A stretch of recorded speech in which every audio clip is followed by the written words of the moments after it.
Amados, a mensagem desta noite, ela vai encerrar uma série de pregações que tem como título Família, Projeto Permanente de Deus.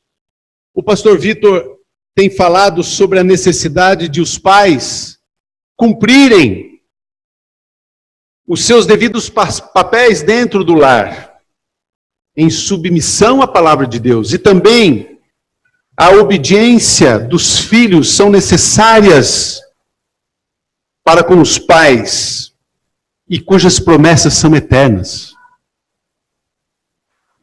O tema desta noite é as bem-aventuranças na família. É o tema dessa noite. Sabemos que a família, ela foi idealizada desde o princípio da criação, como nós já lemos, pelo Senhor, e Ele mesmo tem mantido, meus irmãos, milhares de anos, esse zelo espiritual contra tudo e contra todos, que tem tentado desvirtuar o valor real da família. E a luta é ferrenha, a luta é grande. Mas Deus tem trabalhado, principalmente nas famílias cristãs. Vamos abrir nossas Bíblias, então, Mateus 5. Mateus, capítulo 5.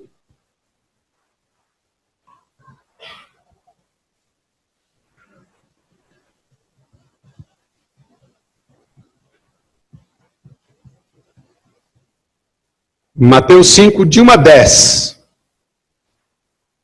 Eu vou ler os versículos, meus irmãos. E eu peço que os irmãos acompanhem bem atentos a cada versículo que vai ser lido. Por favor. Diz assim a palavra do Senhor. Vendo as multidões, Jesus subiu ao monte e se assentou. Seus discípulos aproximaram-se dele e ele começou a ensiná-los, dizendo: Bem-aventurados os pobres em espírito, pois deles é o reino dos céus. Bem-aventurados os que choram, pois serão consolados. Bem-aventurados os humildes, pois eles receberão a terra por herança. Bem-aventurados os que têm fome e sede de justiça, pois serão satisfeitos. Versículo 7. Bem-aventurados os misericordiosos, pois obterão misericórdia. Bem-aventurados os puros de coração, pois verão a Deus. Bem-aventurados os pacificadores, pois serão chamados filhos de Deus. Bem-aventurados os perseguidos por causa da justiça, pois deles é o reino dos céus. Vamos orar mais uma vez? Amado Deus, nós estamos diante da Tua palavra. Ela é rica, ela é suficiente, porque é a Tua palavra. Faça, Senhor, com que ela venha a trazer para nós a mensagem do Senhor. Para que o Senhor nos ajude, ó Deus, também a vivermos melhores do que somos em nossos lares. Para que tenhamos, ó Deus, a noção certa da responsabilidade que temos como membros da família. E que ajudemos uns aos outros, ó Deus, a construir uma família firme, para que o Teu reino também fique mais firme e mais rico. Em nome de Jesus eu oro.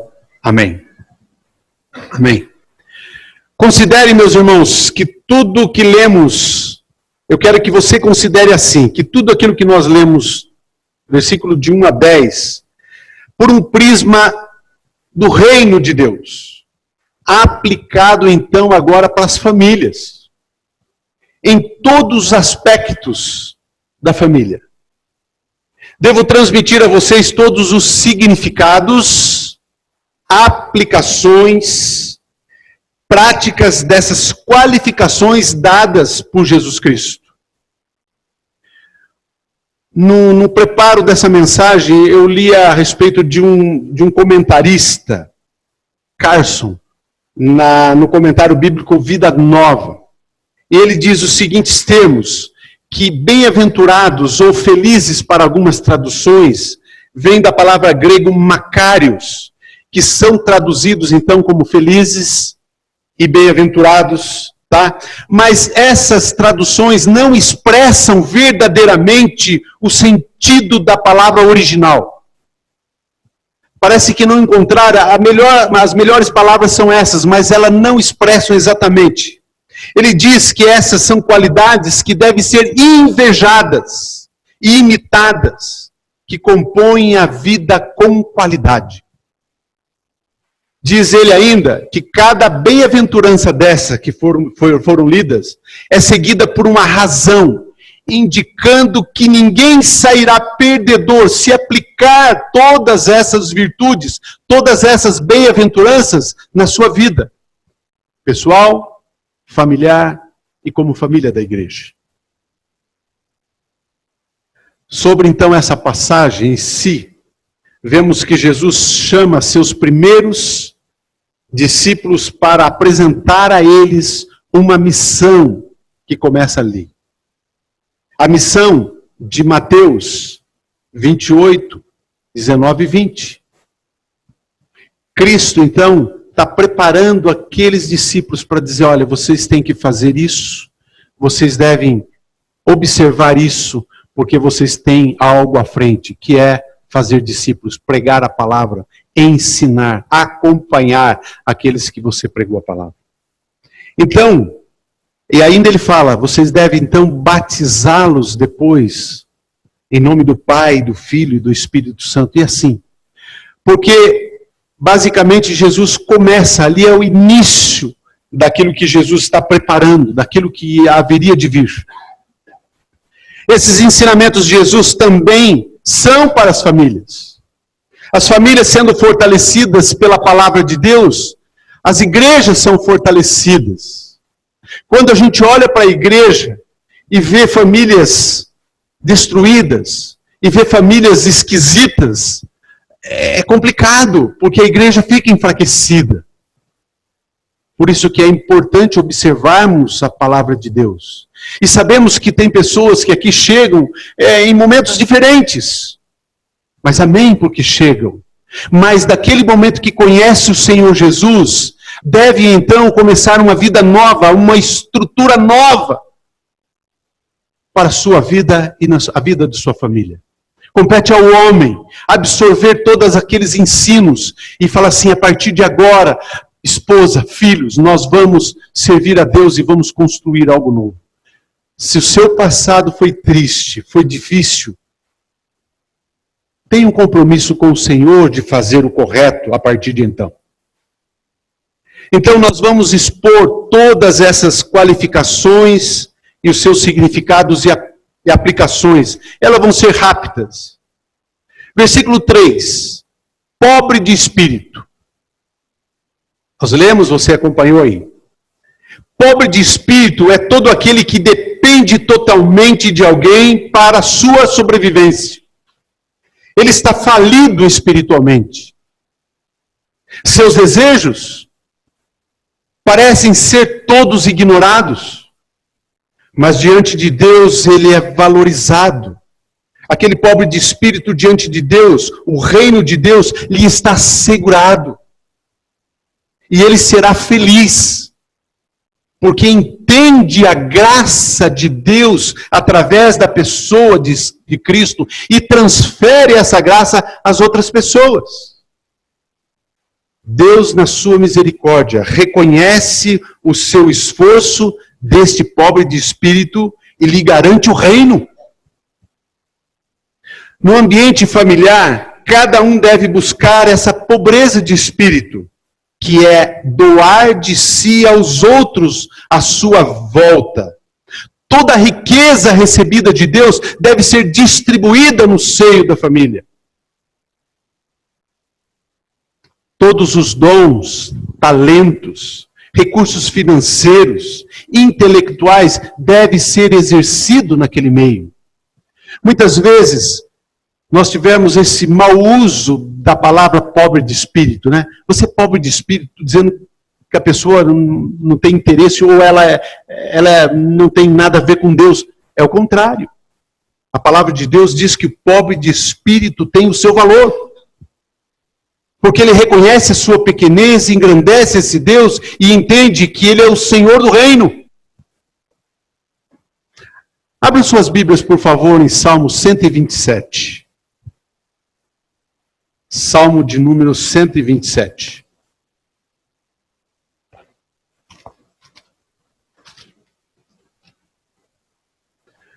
Eu vou ler os versículos de 3 a 5. Salmo 127.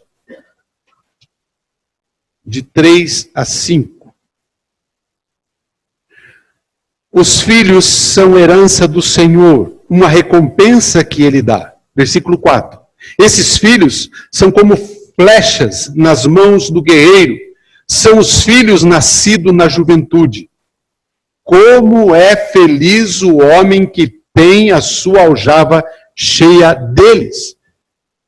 Se os filhos são como flechas, e bem-aventurado é o homem, feliz é o homem que tem a sua aljava cheia de filhos. Então entende-se que quanto mais filhos, mais abençoado ele é. Entendendo que naquela época era isso mesmo. Era a proteção da casa, era o auxílio para o trabalho, era o auxílio para cuidados com os pequenos, para os pais trabalharem na agricultura.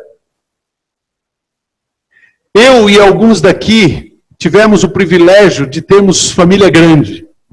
E é interessante, meus amados, porque apesar de vivemos momentos de perrengues, dificuldades, desafios grandes, algumas famílias até fome passaram. Mas sabemos que é interessante que um ajuda o outro. É interessante que Deus dá a um dom diferente do outro. E isso acontece no meio da igreja também, para que a igreja seja completa e na família seja completa. Às vezes o pai reconhece, não, aquele ali é mais achegado a mim, aquela lá é chegada à mamãe, aquela lá faz isso, aquele lá faz outra coisa. Quando faz festa, uma vai fazer os seus bolos, outra vai fazer a decoração, a outra vai preparar a palavra, porque vamos falar da palavra, quando o papai não sabe, ele prepara. Então cada um faz alguma coisa e essas habilidades é dada por Deus. Gente, foi o Senhor quem formou. E ele faz isso. É difícil numa família grande, ou até pequena mesmo, que um seja igual ao outro. Por isso que é feliz o homem que enche a sua aljava. Porque ele está protegido. Porque ele está bem servido. Porque na velhice, alguém vai socorrê-lo. Eu não estou estimulando ninguém a ter 10 filhos aqui, não, tá? Eu sei que é difícil, hoje os tempos são outros, mas eu digo para vocês que é bom ter, é bom. Ah, se pudéssemos ter, né? Se o tempo hoje fosse favorável a isso. Mas essa é a verdade, essa é a realidade. Eu lembro uma vez que eu tomei a decisão de não ter mais terceiro filho. E alguém chegou para mim e falou, pensa bem. E eu não pensei bem. Mas faz falta. Faz falta. É interessante, meus irmãos. Finalizando aqui, ser pobre de espírito é despojar de si em favor dos outros. Então, quando a família é grande, esse despojar, ele é rico. E isso, quando bem conduzido no seio da família, a alegria ela é certa. A festa é uma festa para valer. Muito bem, mas nós temos que seguir. Versículo 4. Serão felizes os que choram. Os que choram são vistos como aqueles que lamentam profundamente sua própria condição. Nesse mundo mau e difícil viver sem as dificuldades. E às vezes nessas dificuldades, nessa luta, as pessoas, você depara com pessoas nessa situação que estão com os olhos vermelhos, com os olhos lacrimejados, e entende que ali há um sofrimento. Mas bem-aventurados são aqueles que choram em favor de si mesmo e em favor dos outros. São felizes aqueles que choram quando recebem e reconhecem as orientações que é dada a respeito do seu próprio erro. Quando chega alguém e fala assim, não é por aí, é por aqui, e você entende, e às vezes luta, reluta, mas quando entende o choro vem, porque você chora por aqueles momentos que você foi duro de coração. Não podemos permanecer no desânimo, meus amados. Não podemos deixar de congregar, de estarmos juntos, porque chorar sozinho é difícil. Chorar sozinho dói mais. Quantas vezes os filhos viram a mamãe chorando, o papai chorando, e não sabia o que era? Poucas vezes eu vi meu pai chorar. Mas eu me recordo que a vida estava difícil, estava dura. Mas ele voltava de uma caminhada assim, e eu fui de encontro com ele, e eu vi ele chorando, cabisbaixo do chapéu, na mão, abanando assim, tal. Eu falei, pai, por que está chorando? Ele falou assim, a novilha que eu estava procurando eu encontrei morta no buraco, já há dias. Perdeu aquela novilha que para ele valia o sustento da casa. E ele chorava, chorava, e eu chorei junto. Chorar, meus queridos, chorar faz parte da vida. Mas é importante quando você tem alguém que chore junto. E aí Jesus fala, felizes aqueles que choram, no versículo 4, e ele complementa assim, pois serão consolados. Serão consolados pelo Pai. Serão consolados por aquele que criou a família, por aquele que inventou a família, por aquele que trouxe a família à existência. Salmo 34 diz o seguinte, cantem louvores ao Senhor, vocês, os seus fiéis, louve o seu santo nome, pois a sua ira só dura um instante, mas o seu favor dura a vida toda. O choro pode persistir uma noite, mas de manhã irrompe a alegria. Eu creio que muitos já passaram por isso. Chora à noite, mas de manhã Deus anima. Porque é Ele que recompensa, é Ele que consola. As mesmas promessas são também para aqueles que choram com os que choram. Porque a partir do momento que eu me entrego e que eu vejo o sofrimento do outro e choro, Deus também vem e consola quanto um quanto o outro.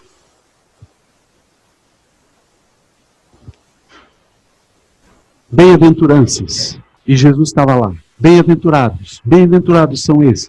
E vai ensinando. No versículo 5, ele também fala, felizes ou bem-aventurados os humildes. A humildade é uma virtude caracterizada pela consciência das próprias limitações. Modéstia e simplicidade também traduzem a humildade. E ela é necessária para diferenciarmos quem somos diante da grandeza de Deus. Podemos afirmar que a humildade está ligada a ser manso, sem direitos pessoais. O humilde, em uma disputa, por mais direitos que ele tenha, ele não vai lutar indevidamente por esses direitos. Ele vai agradar ou aguardar em Deus, ele vai aguardar em Deus e se alegrar na vontade de Deus. Ele reconhece a sua impotência, ele fala assim, eu não posso, eu não consigo, e aguarda no Senhor. O humilde não é aquele que se cala diante de um problema, aguardando o momento certo para agir, a fim de sair num lucro. Ele prefere perder do que discutir. Em uma demanda, ele favorece o outro sem discussão. Ele abre mão dos seus direitos e fala assim, você ganhou. Imagine se não tiver um humilde no seio da família. Certamente as brigas não cessariam com facilidade. Lembre-se de Caim e Abel. Gente, a primeira família, os dois irmãos, um mata o outro. Caim mata Abel. Faltou humildade de reconhecer quem Abel era diante de Deus em relação àquele Caim, aquele coração. Falta de humildade de entender que Deus fez diferente um ao outro. E por causa da inveja, ele convida o irmão para sair e aí ele mata o irmão por inveja. Ele não teve a humildade de reconhecer que aquelas ofertas Deus havia se agradado mais com a de Abel e não a dele. Meus queridos, tem pessoas que fazem melhor do que aquilo que você faz em certas áreas. Reconheça isso. Deixe que o outro faça no seu lugar.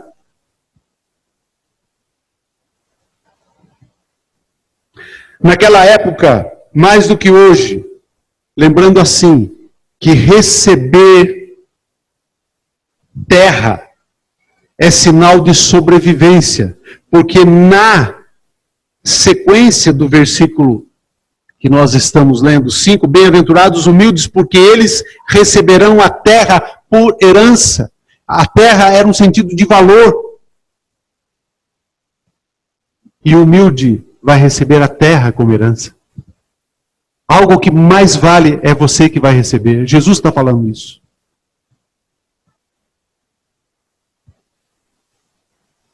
Em resumo, para aplicarmos isso em nossas vidas, entendemos que o humilde é aquele que não reage ou busca vingança ou retaliação.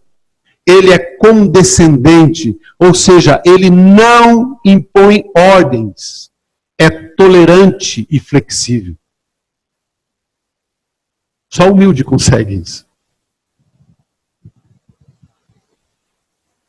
Versículo 6. Bem-aventurados os que têm fome e sede de justiça, pois serão satisfeitos. Essa virtude leva a pessoa a desejar intensamente prevalecer a justiça de Deus do que a própria justiça ou a justiça dos homens. Poderá haver muitos embates, mas essa pessoa fica na torcida, às vezes até em oração, e na certeza de que Deus vai agir na hora certa. Na hora certa de Deus. E ele aguarda. Porque ele tem amor pela justiça de Deus. Ele prefere a justiça de Deus. Ele tem fome e justiça. Fome e sede dessa justiça. Ele jamais recorre à justiça própria. Mas entende que a ação deverá ser de Deus e aguarda então em oração. A promessa de Jesus é de que essa pessoa será satisfeita. Ou seja, a justiça que ela está desejando será atendida. A sua fome e sede serão saciados. Porque diz assim, você tem fome e sede de justiça, vocês serão saciados com a própria justiça de Deus. Porque Deus valoriza aqueles que têm fome e sede da justiça dele.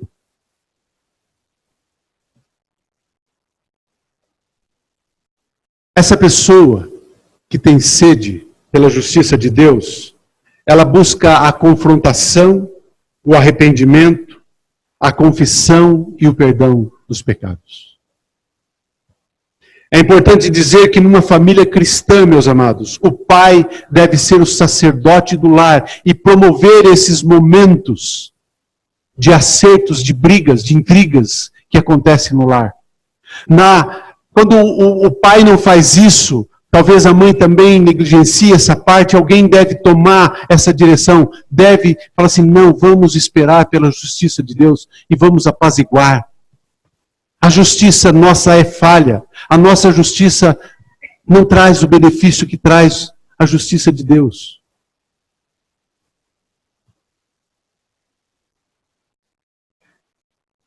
Versículo 7. Bem-aventurados os misericordiosos, pois obterão misericórdia.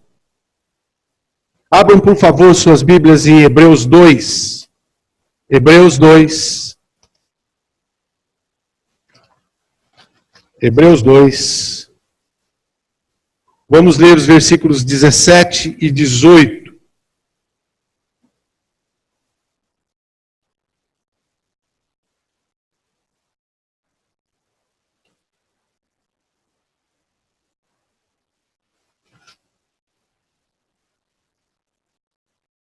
Hebreus 2, 17 e 18.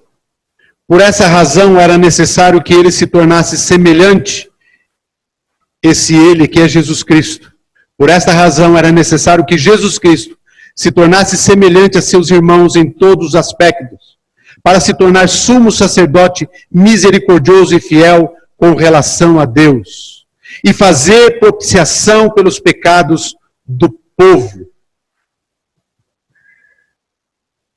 Por ser misericordioso, Jesus Cristo promove isso. E ser misericordioso é tornar-se semelhante ao outro, como Jesus fez. É viver o que o outro vive. De novo, Jesus é exemplo disso. Ele sofreu quando tentado, e por isso, sabendo da penúria que é ser tentado, ele foi capaz de socorrer aqueles que também estão sendo tentados, você e eu.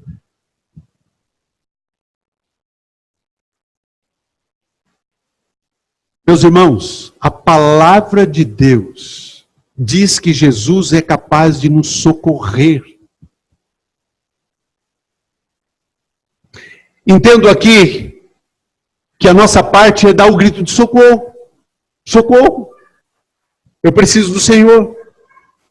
Então aquele que é misericordioso vem em nosso socorro. O misericordioso sofre junto com os da família. Tem alguém misericordioso na sua família? Ele é solidário e compreensivo. Para ele não tem tempo quente, não importa a hora.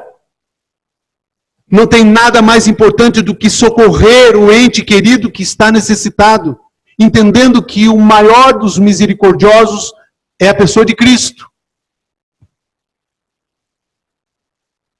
E essa virtude é interessante, meus queridos, porque você recebe a mesma coisa que você pratica. O misericordioso recebe misericórdia. Complementa o versículo 7 aí na sua Bíblia. Mas há uma diferença enorme entre a nossa misericórdia para com os outros e a misericórdia de Deus para conosco. As misericórdias de Deus têm maior peso, têm maior medida. Por isso ela nem sequer pode ser comparadas. Você quer ser misericordioso? Você quer ser misericordioso? Você quer ser misericordioso? Você quer ser misericordioso? Esteja preparado para não ofender ou para não se ofender por qualquer coisa.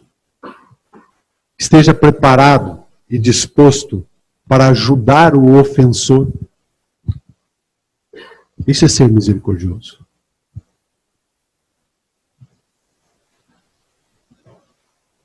Como é bom quando a gente lida com uma pessoa com essa virtude. Lembre-se, Deus é misericordioso. Venha para o Senhor. Venha para Jesus Cristo. Pelas suas misericórdias, os seus pecados são perdoados. Pelas misericórdias de Deus, a cada instante Ele renova a sua misericórdia. Versículo 8. Bem-aventurados os puros de coração, pois verão a Deus. A pureza de coração tem a ver sobre o que está no meu e no seu coração. Ser puro de coração é ter todo ele limpo de qualquer rancor, de qualquer mágoa, de qualquer amargura, de qualquer ressentimento.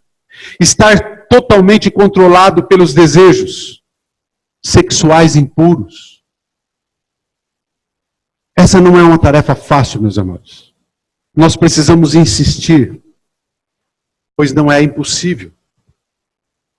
Deve ser uma luta diária entre os meus desejos e os desejos de Deus. Estão bem claros na palavra dele. E eu preciso entender isso, que Deus quer essa pureza, e eu devo lutar por isso. 1 Pedro 2,24 diz o seguinte: Ele mesmo, Jesus Cristo, levou em seu corpo os nossos pecados sobre o madeiro, a fim de que morrêssemos para os pecados e vivêssemos para a justiça. Por suas feridas, vocês foram curados. Diante de uma situação de pecado, essa verdade deve vir em nossa mente sempre. Sempre. O que nós fizemos aqui na ceia hoje, lembrando o que Jesus fez por nós, deve vir na minha mente sempre. Você aproveite para festejar junto com os irmãos na ceia, mas é algo que deve vir à sua mente sempre. Porque Ele levou em seu próprio corpo os nossos pecados, no madeiro, numa cruz, a fim de que nós morrêssemos para os pecados e nos tornássemos puros de coração, sem pecado.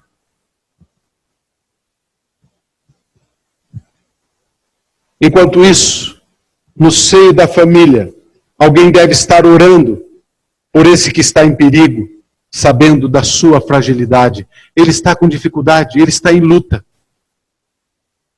E a gente tem que entender, meus queridos, porque é luta constante.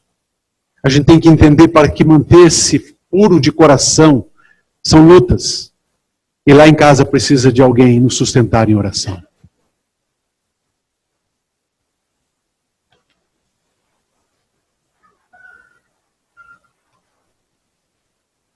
Versículo 9. Nós lemos nesse versículo os pacificadores. O pacificador deve ser considerado filho da paz. Ele faz de tudo para ter o ambiente em paz. Ele luta por isso e gosta de fazer. E tem prazer em fazer.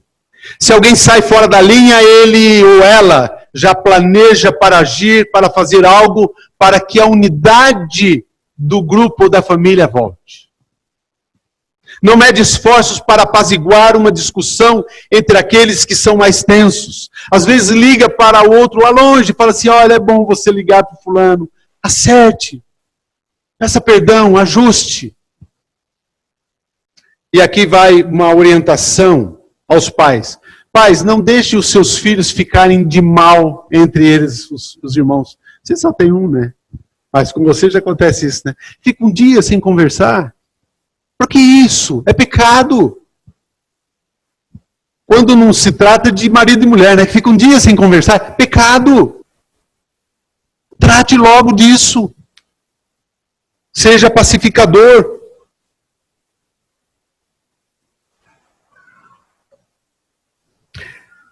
Deseja ser um pacificador? Tome iniciativas para preservar ou restaurar os relacionamentos. Sempre. Sem demora, sem delongas. Veja se Deus não te deu essa habilidade. Embora todos nós devemos praticar essa virtude, essa qualidade.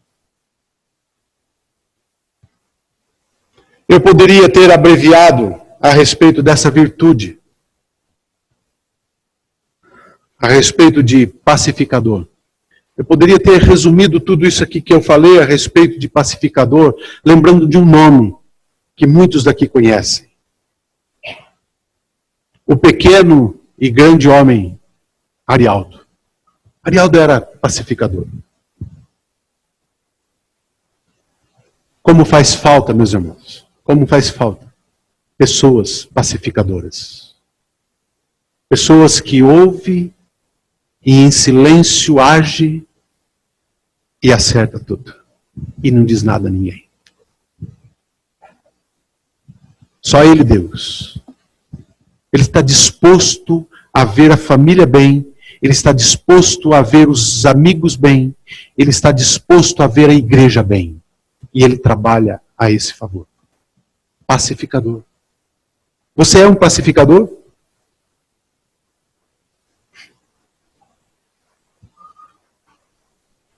Versículo 10, por último. O perseguido por causa da justiça. Essa virtude, meus irmãos, está ligada ao que sofre por ser cidadão do reino. Ele veste a roupa desse cidadão. Quem olha para este soldado, por esse cidadão, vê alguém especial, que entendeu o que é ser soldado do reino e o admira por isso. O cidadão ou cidadã do reino, podemos dizer assim, é reconhecido ou reconhecido pelas suas atitudes que são iguais a de Jesus Cristo. E o apóstolo Pedro mencionou lá em 1 Pedro 2, 23, ele disse o seguinte a respeito de Jesus: quando insultado, não revidava. Quando sofria, não fazia ameaças, mas entregava-se àquele que julga com justiça. O perseguido por causa da justiça deve ter como exemplo a pessoa de Cristo, como a maioria dessas virtudes. Quem resolveu no seu coração imitar a Cristo, em sofrer sem reagir, sendo um perseguido por causa da justiça, não há prêmio melhor do que ser chamado filho de Deus, que é o que complementa lá os últimos dizeres dessa parte que nós lemos a respeito da palavra de Deus em Mateus 5:10. Desmarquei aqui, agora vou buscar de novo. Versículo 10. Bem-aventurados perseguidos por causa da justiça, porque deles é o reino de Deus. Meus irmãos, todos nós, fomos chamados a viver a realidade do reino de Deus. Entendam isso. Todos nós fomos chamados. Quando Jesus chamou os discípulos lá, nós devemos entender que nós somos chamados. E você está sendo relembrado hoje disso. O lar cristão é a agência do reino de Deus. Portanto, todos aqueles que praticam essas virtudes no seu lar, o que pode esperar? O que você pode esperar se você esforça por praticar essas virtudes? Tenho três bênçãos aí, para que você saiba o que pode esperar. Bênçãos de Deus, consolo, herança, suprimento, solidariedade divina e intimidade divina. Também satisfação em Deus, e não em pessoas ou coisas. Nada toma o lugar de Deus. Você se satisfaz com o Senhor. É Ele que cuida de você. É Ele que te criou, é Ele que te conhece, é Ele que te acompanha, é Ele que sabe dos seus problemas. Você tem satisfação nesse Deus. E tem sentimento de prazer, alegria e felicidade. Por isso que Jesus pregou: Macários, bem-aventurados, felizes. Eu falei Macários aqui só para lembrar vocês que bem-aventurados e felizes não expressam o que Jesus quis dizer para aqueles que praticam as virtudes das bem-aventuranças. Então, para concluir, é bom lembrar que Jesus é o único que, como homem, cumpriu todos os requisitos tocante às virtudes aqui agora relatadas. Jesus Cristo, Ele é o exemplo de todas essas virtudes, porque é nele que devemos nos espelhar. E é nele, é por isso que nós devemos espelhar, é nele, porque ele fez, porque ele cumpriu todas elas. Devemos então cumprir todos os ensinamentos que Jesus nos deixou, respeitando a autoridade de Messias, que é Jesus Cristo. Ele estava se revelando como Messias. E como a autoridade que tem como Messias, o ungido, o enviado de Deus, nós devemos então respeitar. Ele tem autoridade. E é neste Jesus que eu creio, é neste Jesus que eu vou seguir, é neste Jesus que eu vou permanecer. É neste Jesus, é nesta palavra. E eu quero aplicar isso nas minhas vidas. Eu quero aplicar isso na minha casa. Eu peço perdão por aqueles que vivem só. E eu quero dizer para você que a igreja ama você. E que isso também é parte da sua família. Venha exercer essas virtudes também aqui no nosso meio. Como foi importante hoje pela manhã a reconciliação de irmãos, né, do irmão no nosso meio. Isso é família. Família. Alguém lembra do tema? Projeto. Vamos falar juntos? Família, projeto permanente de Deus. E isso não muda. Não muda. Até os fins dos tempos. Não muda. Eu queria convidar, por favor, agora, a gente fazer um exercício. Como nós temos lugares vagos, pouca gente aqui, eu queria fazer um exercício. Convidar, Zé, por favor, vem aqui. Fábio, por favor. Williams, vem aqui. Quero convidar mais pessoas. Rogério, vem aqui. Luiz, vem aqui.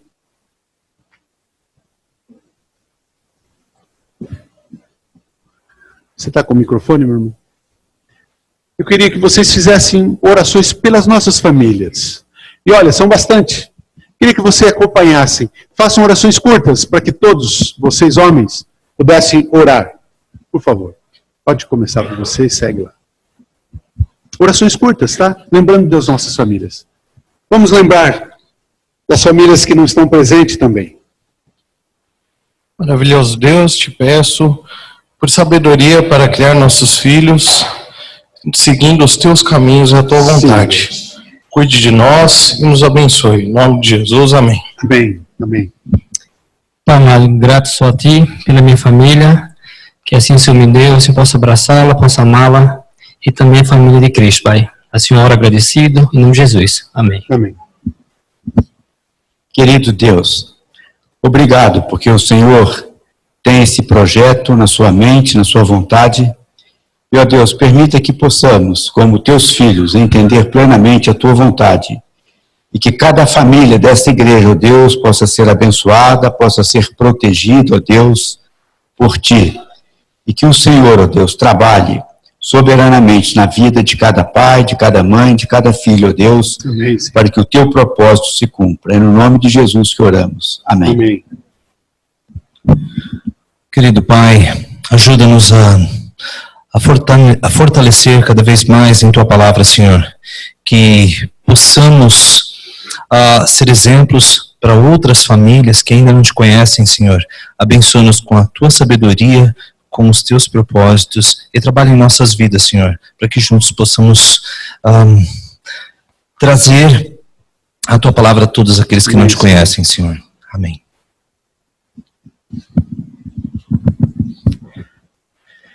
Pai, eu peço que o Senhor restaure as famílias com dificuldades, Senhor. Sim, Deus, por favor. Aquelas que estão aqui hoje com problemas, com divisões, com inimizade na família, Senhor. Restaura, Pai. Coloca a Tua mão. Consola, conforta, e que tudo que foi ensinado aqui, todas essas bem-aventuranças sejam aplicadas a cada membro da família, Senhor. Eu peço em nome de Jesus. Amém. Amém. Amém. Obrigado, irmãos. Muito obrigado.